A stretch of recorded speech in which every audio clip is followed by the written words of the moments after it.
Yeah. So the support and the fans here in Newport, it's been amazing. It's a very sail-minded town, a very sail-minded area, a very sail-minded state of the US.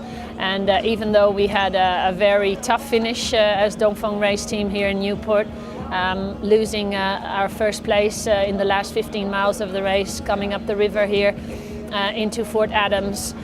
We went from first to fourth, which was really harsh, and actually the local fans and the local community, all they could do was say sorry to us and feel sorry for for our loss, for the hard finish for us. But it's been a fantastic week. I've had my family around. I've visited local school here in Newport and Jamestown, and it's amazing how much enthusiasm the kids show and the people show for this race, for the Volvo Ocean Race, and how much knowledge they have about it, and how much they know about it. And that for me was an eye-opener.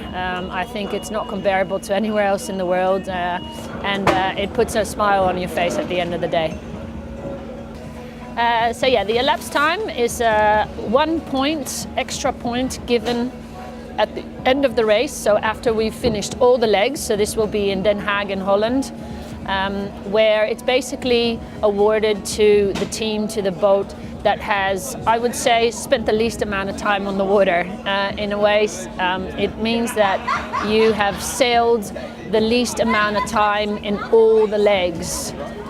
So from start to finish of every leg, the time that you spend sailing from the start to the finish is added up for all 11 legs, and whoever has sailed the shortest time throughout this whole race, with all legs counted up, will win an extra point, and that's the elapsed time point. And at this moment, that point is ours.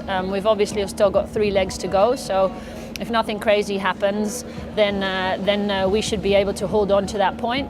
And we currently have, I believe, a 20 to 21 hour lead on the second boat in the fleet for this point, which is Team Brunel.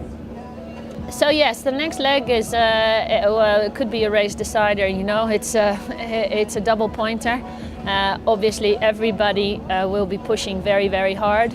But I think for us, we have to have sort of a similar approach as we had in our Southern Ocean leg, where I think we did really well. We found a good balance between pushing the boat and the crew to their limits and trying to sail as fast as we can, but also keep the boat in one piece and keep the crew in one piece, because we can't afford to not finish this leg. If we do not finish this leg, the race is over for us.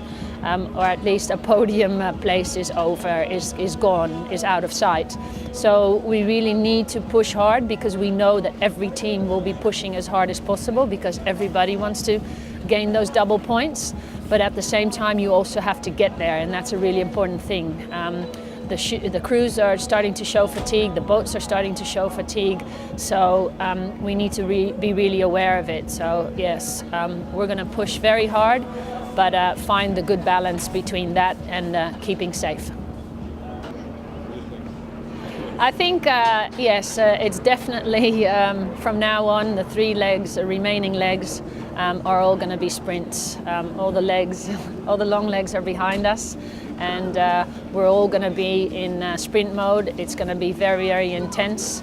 But at the same time, whether it's 800-mile leg or it's a 7,000-mile leg, they're given the same amount of points. They count the same, so it's still just as important.